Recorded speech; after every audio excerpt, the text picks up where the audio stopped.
Okay, so we had snow and frost to contend with on the last video. Now we have rain coming onto the roof, but you know, are we bothered? No, we can keep going. So today we are talking about Houseplant Cyclamen. So the thing is, are your houseplants bringing you pleasure or misery? Are you struggling to keep them happy? Do you fall for the latest trendy houseplant only to find it yellowing its leaves the moment you get it home? Or maybe you're fine with the often drab leafy plants and long for some colour, especially through the miserable winters, something that needs little time and effort and won't cost you the earth even if it does fail. Well, I think I have the perfect plant for you. I've been growing indoor cyclamen for years, but I never tire of singing their praises. So today I'm going to go through 6 compelling reasons why you should definitely give these gorgeous plants a try. But before we get into it, let me tell you that every week there are many questions in the comments on my videos, usually about failing plants, but for the life of me I can't recall one question about a failing cyclamen. That's not to say that there aren't any out there, it's just that for the most part when people ask about dying cyclamen, it's generally because they're unaware that they have a dormant period. So they're not dying at all. More on that later. Let's get on with it.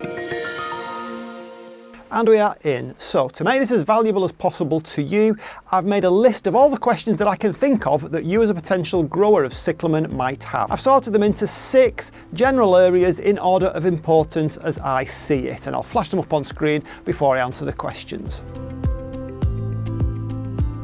So first of all, there are loads and loads of different varieties in many different colours. Don't be put off by the single solid colours that you often see in garden centres and on sale in various shops.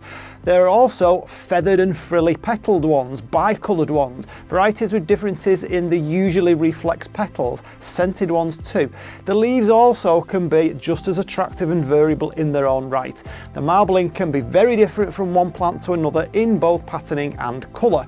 I can only speak to sourcing from my own country in the UK, but over here, practically everywhere they sell plants for the home, they also sell cyclamen. Not to be confused with the smaller, hardy outdoor types. Etsy, eBay, other online plant sellers are all good sources too, and even in full bloom they ship really well as they're so sturdy and can take very low temperatures, providing that they don't get frosted.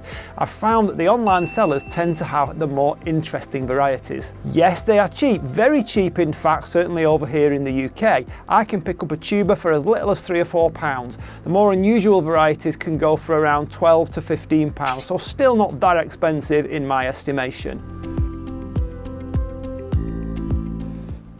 Scented variety, very unusual these days. Cyclamen are happiest at around 15 to 20 degrees Celsius, so over time they're probably better living in the cooler rooms of your house. So a winter conservatory, kitchen, utility, bedroom and so on. The living room can be a little too warm for them, although they'll cope there for a few weeks before they begin to sense that maybe it's time to go dormant, which the warmer temperatures can trigger them to do. They need very little attention other than watering and deadheading through the winter months when they're in bloom. A plant can often be in flower for 6 months or more before the temperatures and increasing light levels can trigger them to go dormant for the summer. As with nearly all houseplants, the more light that you can provide, the better, but I found that they cope really well in lower light levels too. Don't forget, in their natural habitat, they grow and bloom through the winter anyway, so they aren't used to summer levels of light. Cyclamen are very tidy plants and cause practically no mess until the petals fall. When you get to the stage that they begin to set seed, you'll find that they elongate their bloom stalks and form a tight sphere in place of the bloom, which twists and winds itself down to what would be the ground in their natural habitat. That in itself is an interesting process to watch. Unless you're collecting the seeds, simply snip off the stalk near to the base of the tuber and you are done. So I was talking about the marbling, so look at that one, that's a really nice one. Just about to come into bloom. Very, very tidy, nice plant with beautiful leaves. I'd be happy to grow that just for the leaves. So you can top or bottom water them, but try to avoid wetting the tuber because it has little cracks in the top and we don't want to get it rotted. Also, don't let them sit in water for too long. They will go very low in temperature, almost to 0, but they won't take frost, which shouldn't be a problem obviously in the home. Even a cold conservatory, they will do really well there. Just try to keep them out of the sun through glass. Keep on the dry side, but if you do leave them too long, the bloom stalks and the leaves will wilt, Fortunately, they recover pretty quickly once watered. They don't get many growing problems, even less in a house, but if you notice that the leaves are puckering, they are susceptible to the usual sap-sucking insects and mites. So if your house has them, or if they arrived with them, you might want to watch out for that. Unlike many other hybrid plants, you can actually sow the seeds from cyclamen persicum hybrids, although they may not come true. In other words, you won't necessarily get a clone of the parent with identical characteristics of the hybrid.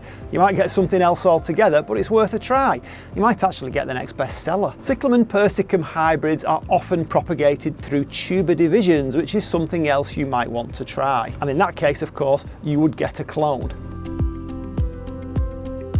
Many people simply throw their cyclamen out at the end of the season because they're so cheap to replace, but it's very easy to take them through dormancy and get even larger plants and larger blooms for next season.